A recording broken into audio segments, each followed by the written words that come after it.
उठो जागो और तब तक संघर्ष करो जब तक मंजिल न मिल जाए। स्वामी विवेकानंद के कहे गए ये शब्द लाखों करोड़ों लोगों के लिए प्रेरणा का स्रोत रहे हैं। स्वामी विवेकानंद की अमेरिकी यात्रा के बारे में बहुत सारे लोग जानते हैं। 1893 में शिकागो के विश्व धर्म सम्मेलन में उन्होंने जो भाषण दिया था वो ऐतिहासिक बन गया। भाषण इतना शानदार रहा कि लोगों ने तालियां बजानी शुरू की तो रुक ही नहीं रहे थे। इसका अंदाज़ा खुद विवेकानंद को भी नहीं था। लेकिन क्या आप जानते हैं कि इस सुखद अनुभव के पहले स्वामी जी को अमेरिका में परेशानी और दुश्वारियां झेलनी पड़ी। विवेकानंद जी ने इसके बारे में खुद लिखा है कि सम्मेलन से पहले एक बारगी तो उनका मन ऐसा हुआ कि सब कुछ छोड़कर भारत वापस लौट जाए, लेकिन दुनिया के सामने भारत को प्रस्तुत करने के ख्याल ने उन्हें रोक लिया। विवेकानंद ने इस घटना का जिक्र करते हुए लिखा कि जब वे भारत लौटने की सोच रहे थे तब उनके जहन में दुनिया के सामने अपने राष्ट्र की ओर से मिले सुनहरे अवसर का भी ख्याल आया। उनके भारतीय शिष्यों और चाहने वालों ने बहुत भरोसे के साथ उन्हें शिकागो भेजा था। उन्होंने सोचा अगर वे लौट आए तो भारत का पक्ष दुनिया के सामने कैसे रखेंगे।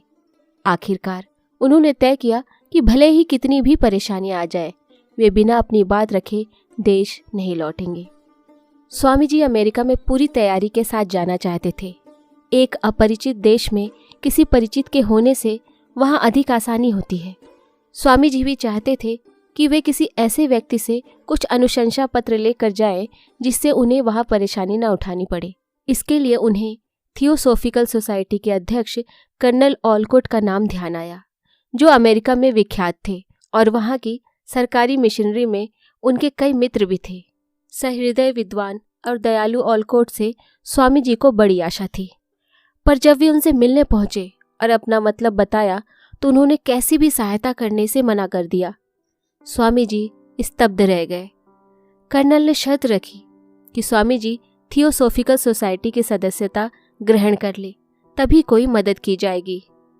स्वामी जी को यह स्वीकार नहीं हुआ क्योंकि वे सोसाइटी के कई विचारों और सिद्धांतों के विरुद्ध थे।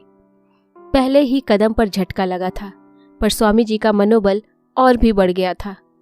उन्हीं दिनों खेतड़ी के दीवान जगमोहन लाल मद्रास आए और स्वामी जी को महाराज का संदेश दिया। राजा को पुत्र रत्न की प्राप्ति हुई थी और उसे आशीर्वाद देने के लिए उन्होंने स्वामी जी को सादर निमंत्रण भेजा था। स्वामी जी ने निमंत्रण स्वीकार किया और दीवान साहब के साथ चले आए। खेतड़ी में महाराज अजीत सिंह ने उनका भव्य स्वागत किया। नवजात राजकुमार को आशीर्वाद देकर स्वामी जी ने वहां कुछ समय बिताया।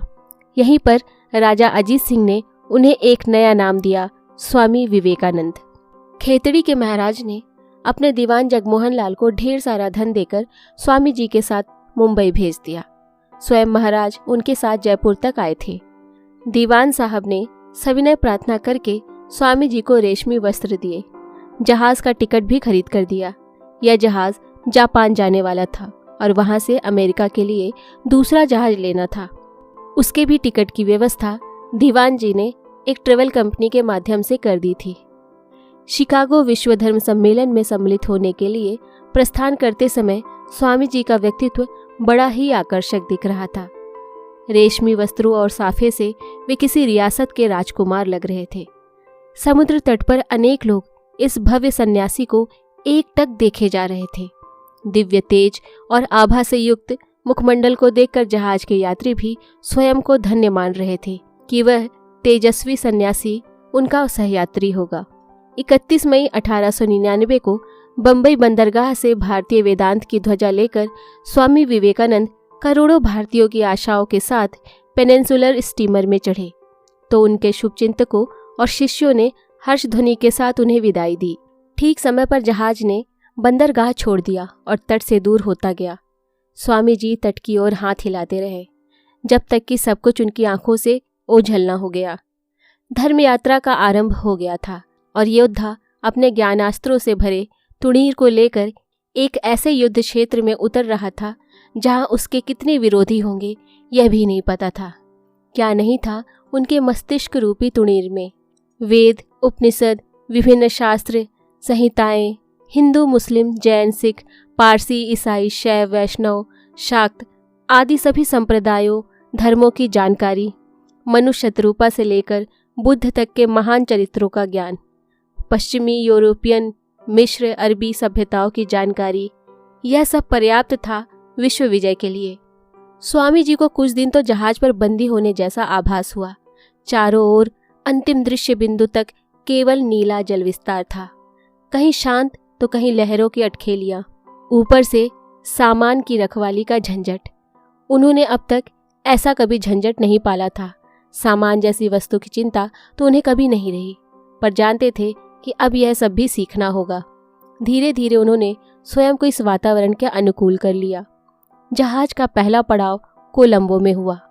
यात्रियों को कुछ समय घूमने फिरने के लिए भी दिया जाता था, तो स्वामी जी इस अवसर को कैसे चूकते। उन्होंने वहाँ हीनाय संप्रदाय के बौद्ध मठों का भ्रमण किया। जब सिंगापुर पड़ाव हुआ तो वहाँ भी घूमे। इसी प्रकार हांगकांग, फैंटन, नागासाकी, क्योरो होते हुए जापान देखने का अवसर मिला। जापान की प्रगति देखकर स्वामी जी मंत्रमुग्ध थे। काश उनका भारत भी ऐसा ही होता। जापान से स्वामी जी दूसरे जहाज में चढ़े और 15 जुलाई को वैंकूवर पहुंचे। कनाडा को देखकर वे चमत्कृत रह गए। आधुनिक हो चला विश्व वहां आ पहुंचा था और अपना देश भारत अभी लकीर का फकीर बना हुआ था। वैंकूवर से वे रेल मार्ग द्वारा शिकागो पहुंचे। उन्होंने जैसा वेदों में अमरावती का वर्णन पढ़ा था, वैसा ही कुछ उन्हें शिकागो के बारे में अनुभव हुआ।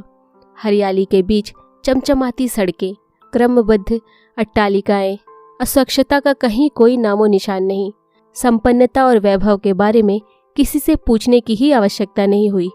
यहाँ के परिवेश ने सब कुछ बता दिया था।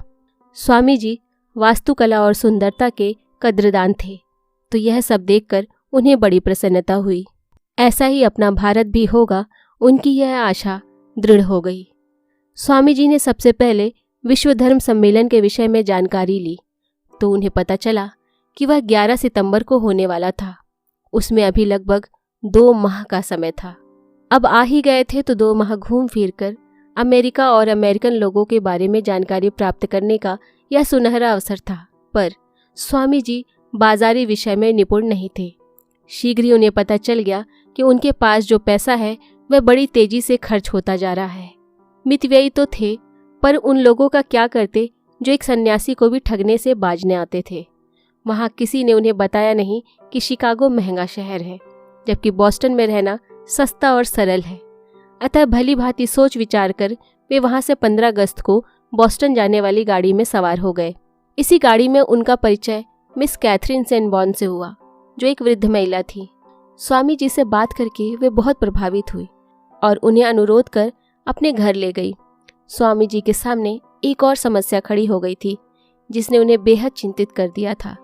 यह समस्या थी कि विश्व धर्म सम्मेलन में वक्ता के रूप में 1 वर्ष पहले से ही सभी देशों और धर्मों के प्रतिनिधियों की प्रवेशिका बनाई जा चुकी थी, जिसकी सूची भी तैयार हो गई थी। इस सूची में विवेकानंद, विदिशानंद और सच्चिदानंद के नाम से किसी भारतीय प्रतिनिधि का जिक्र नहीं था।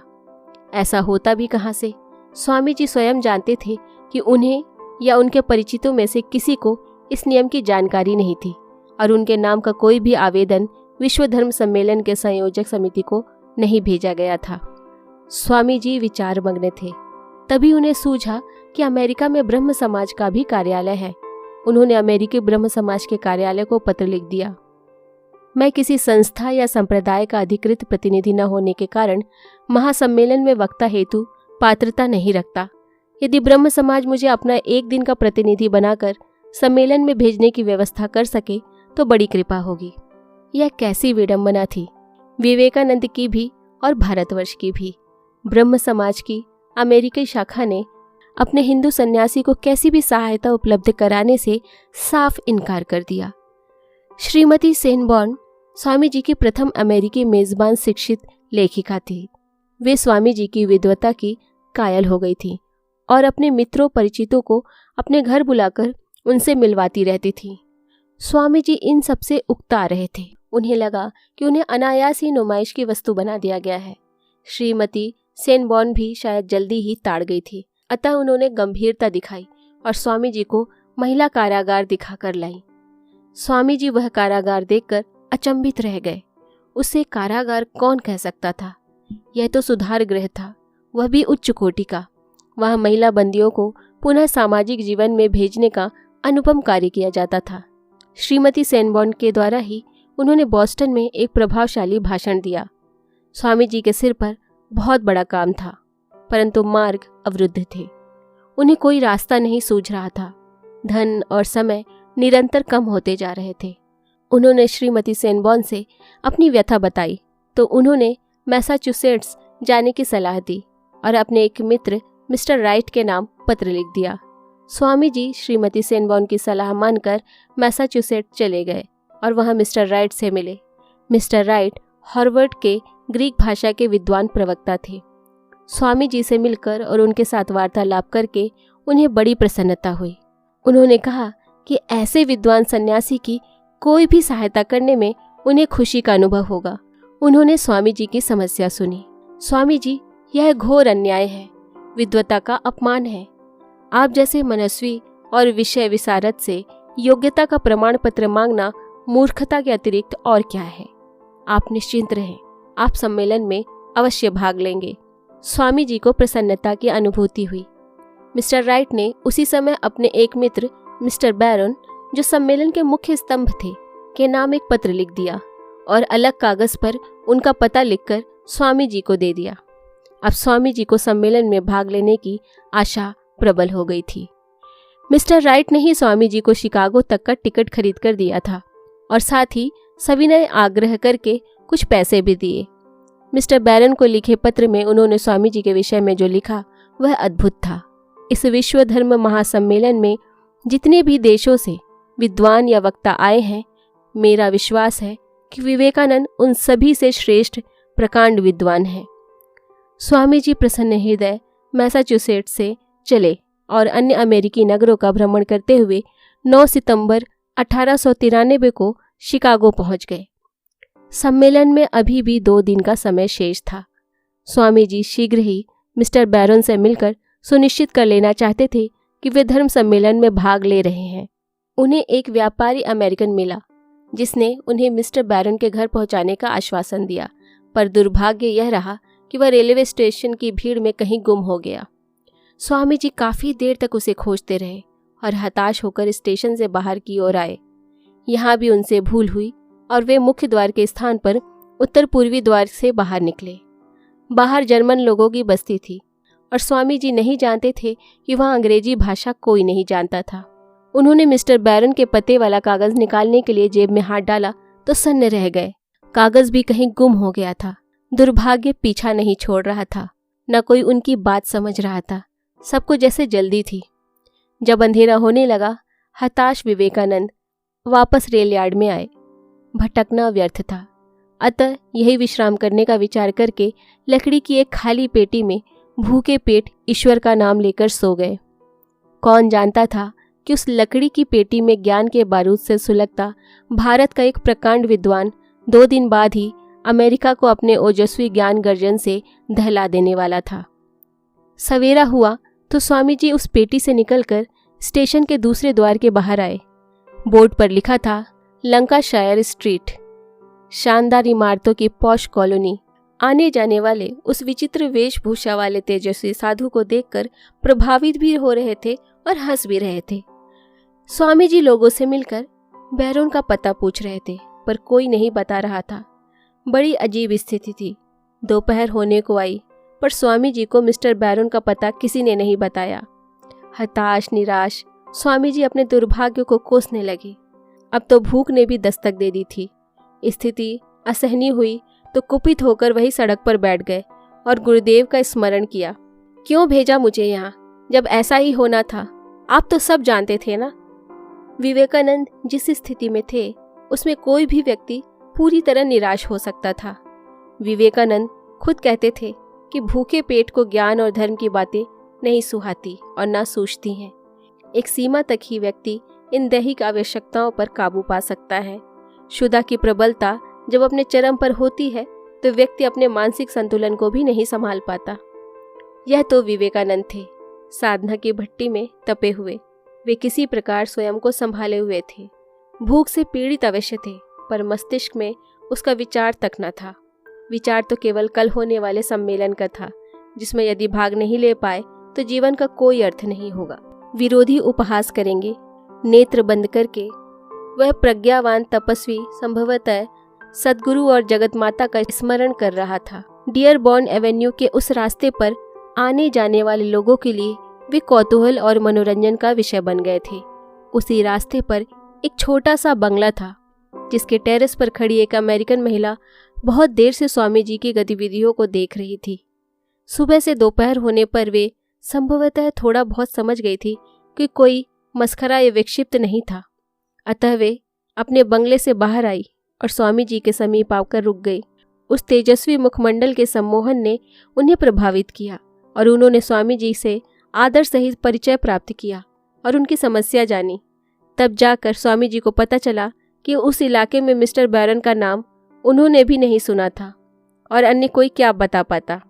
उन सहृदय महिला का नाम श्रीमती जॉर्ज डब्ल्यू हेल था, जो अपने पति और बच्चों के साथ सामने वाले बंगले में रहती थी।